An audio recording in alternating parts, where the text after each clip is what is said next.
Hey there, folks. This is Pop Culture. I'm Alex Pop, and man, I hate it when I'm on the critics' side. Since Alexandre Aja's new movie Never Let Go opened to theaters, it has met with generally positive reception from critics, while audiences seem indifferent to it. It has a considerably low score on IMDb, and I was a little blindsided by that. For me, this was a horror flick that was really surprising because of how spiritually profound it becomes by the end. At least, this is all what I took away from it. I don't know how much of everything I'm about to say was intended by Alexandre Aja. From what I've read, he doesn't seem like a man of any faith himself, but the religious parallels woven into at least the general premise I think are very much intended. To sum up the spiritual themes I saw by the time the credits rolled, the word that came to my mind was disentanglement, a term that I believe was coined by Ginger Duggar for separating the truth of God's word from the traditions of a single individual when you've been conditioned to think that the two are one and the same. So how then does this relate to a survival thriller like Never Let Go? Let me explain. The movie follows a mother named Joan who is desperately trying to protect her two sons, Samuel and Nolan, from a supernatural evil that has apparently taken over the world. Their cabin deep in the woods is their holy ground. The evil can't enter unless it possesses one of them, and as long as they have a rope around their waist tethering them to the house, it can't possess them. According to Joan, it's a devious spirit that will take any form to try and make her doubt what she knows, and it keeps itself invisible to Samuel and Nolan to try and make them doubt their mother. And eventually, Nolan does begin having his doubts that the evil is truly real, and gets to thinking that their mother has lost her marbles, while Samuel, who seems to have an urge to be the good son, is not humoring anything that Nolan says, and remains nothing but compliant to their mom.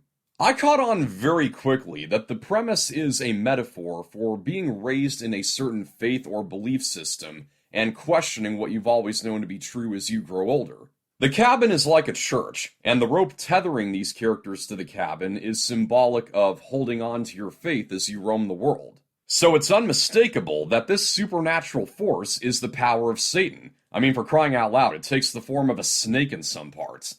In fact, the default appearance of this evil seems to be a human with snake skin. Now, before the halfway mark, I wasn't sure I was going to like this movie. This was because I thought about Joan's behavior in relation to the spirituality. Most notably, whenever one of the boys loses his rope, she brings him back inside, and to make sure he isn't possessed, she has him put his hands on the wooden floor, and while holding a knife over him, orders him to recite this mantra, "O blessed house of ancient wood," and so on.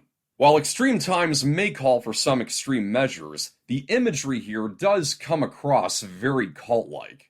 There's also Joan's belief that the evil has completely ravaged the entirety of the rest of the world, that all the good that's left is confined to their own house. This made me think of certain cultist congregations who believe that they are the only good in the world, that they are the only real disciples of Christ. And another thing that sparks Nolan's doubts is when he notices that his mom has a snake tattoo on her back. While she claims she got it way back when, before this all went down, this seems to give Nolan an inkling that there is an element of hypocrisy to her behavior.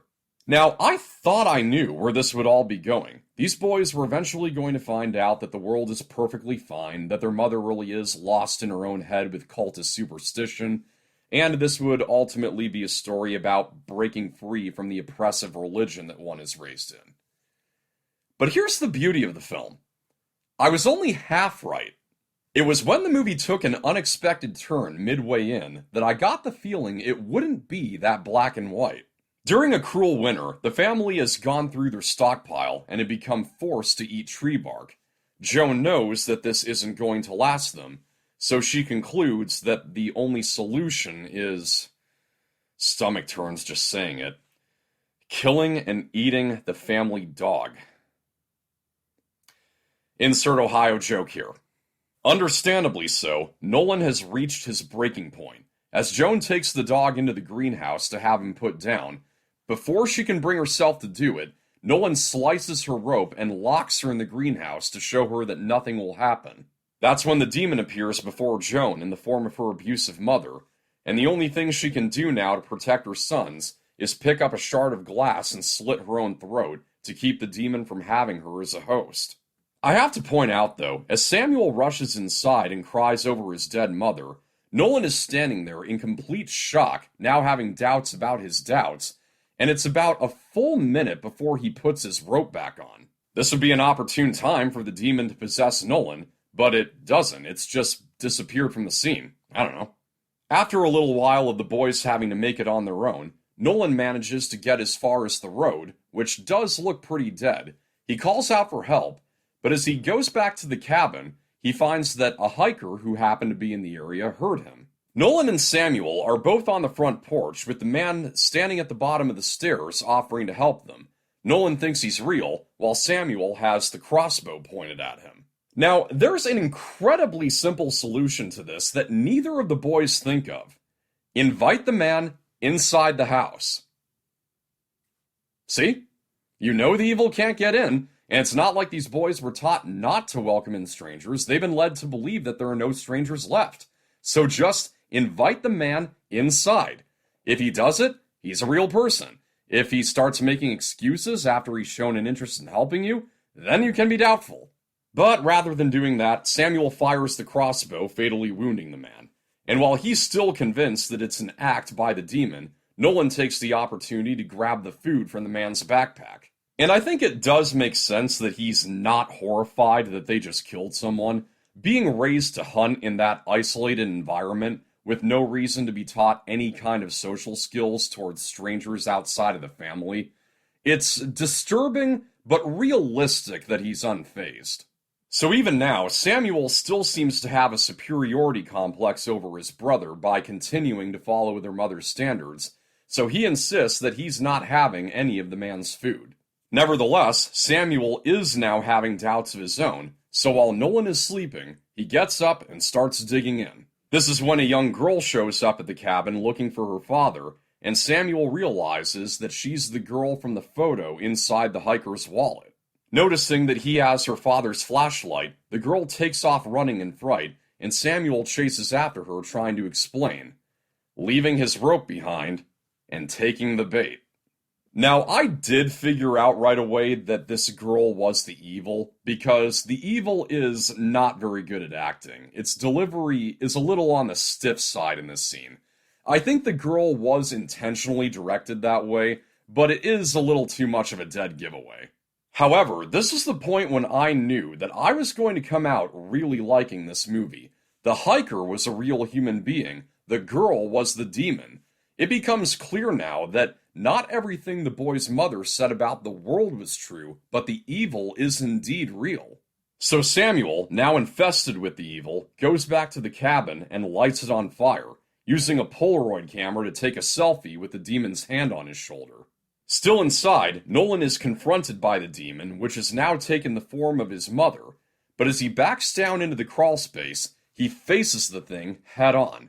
Instead of allowing the evil to fill him with fear, anger, or hatred, he hugs his mother's form, and the evil turns back into its reptilian self before disintegrating. And I have to say, the editing in this scene kinda threw me off a bit, because the screen goes black for a second while Nolan is in the crawl space, and then Joan opens the door to it and asks him, "What did you see? How did you imagine it?" In those few seconds, I was thinking, no. You are not telling me that the last hour 15 minutes was all in Nolan's imagination. You are doing so well! But just as I thought they were pulling a next on us, it cuts right back to Nolan facing the thing, and I realized that it was simply a flashback. Whoa! Thank goodness. So after the fire dies down, a rescue team arrives and gives Samuel and Nolan a helicopter ride to civilization, which does appear pretty normal from overhead. And we get a shot of the dog chasing after the helicopter. I don't know how he's going to keep up, but at least he made it to the end credits. So a question that it seems a lot of people are left with is, was Joan lying when she told her sons that the rest of the world was destroyed by the evil, or was that just the crazy in her talking? Now, one little unmentioned detail that might seem to suggest she was lying when you think about it, and this is where the plot of the movie unfortunately kind of falls apart. Planes. In all the years they had been there, a few planes had to have flown overhead, right? and Joan would know what they are, and that would tell her that maybe the world is not in as bad of shape as she thinks. That's something you're just supposed to not think about, because the answer to the question, I think, is pretty obvious. As she tells her sons, the demon goes to all lengths to make you doubt what you know, and I must say the craftiness of this demon is truly scary. Joan says that on one prolonged occasion, it took the form of a lost, injured little girl crying for help. Joan, knowing that she cannot possibly be real, refuses to help her again and again, and the evil very patiently continues the act until eventually it pretends to die and turn into a screaming corpse. I'm telling you, she really believed they were the only ones left. We're never told how exactly she arrived at that conclusion, but we do know that she had some past encounters with the evil. In fact, before she kills herself to protect her sons, she confesses to them that she brought the evil there. And her father, who built the house and blessed it, I guess we're meant to assume that he performed an exorcism on her. I look at it this way. For people who have lived a sinful or criminal life, it can happen that when they find redemption in Christ, they're so ashamed of their past that they'll pivot so extremely that they develop a cultist mentality. I'm of the opinion that that's what happened to Joan. Her past encounters with the evil did make her go a little crazy. But again, she was completely right about the threat that was out there, and I was pleasantly surprised by that balanced resolution. It really makes me wonder just to what extent Alexandre Aja intended these deeply Christian themes. I mean, when the house is burning and the demon is stalking Nolan, it straight up says, Samuel has found his true self. I helped him see it. That is precisely what the devil wants us to believe, that our true self is a life of sin, and our faith and obedience to God is what's holding us back from being our true selves. So I feel this movie speaks to how the devil can use the cultist side of Christianity to scare people away from the faith altogether. And the solution is ultimately the disentanglement of faith. I think of someone like Ginger Duggar, who was raised in the flawed ideals of Bill Gothard and the IBLP, and was raised by her parents in such a disorderly environment. Eventually, she detached herself from the unbiblical aspects of those ideals, but she never let go of the Lord's truth. From everything we know, and I really don't like having to say this, but I do think her parents, Jim Bob and Michelle Duggar, are awful people. I mean, the way they gaslit Ginger and her sisters into believing that what their brother did to them was no big deal, and how they bent over backwards to try and keep him from facing any accountability, even after his CSAM conviction, it makes me sick. At the same time, I can't deny that Jim Bob and Michelle have spoken some biblical truth, which in a way just makes it worse that God's values have been publicly espoused by people who've done such horrible things.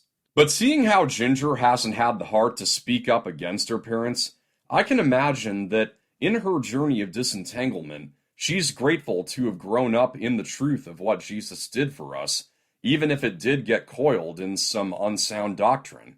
Similarly, at the end of Never Let Go, you have to think that in spite of his mother's flaws, Nolan is grateful to have had her protection. She may have been a little extreme, a little lost in her head. She may not have been right about the entire world, but he's able to forgive her for all that once he knows that the evil was real and her motive really was true and loving. He may not be finished with the evil, though, because it's still residing in Samuel by the end of the movie. And whether or not this is meant to be set up for a sequel, I think what's meant to be said here is that we may conquer our own demons, but evil lives on in the world. And on that note, this movie did the one singular thing that I felt was lacking in Longlegs. Now, don't get me wrong, Longlegs overall is the better of the two. That movie just rattled me to my core. It was so unsettling in how it conveyed the strength of Satan's power, and how it festers, and how it can never be eradicated by mortal man. All I feel like it needed was some acknowledgement of where the hope is.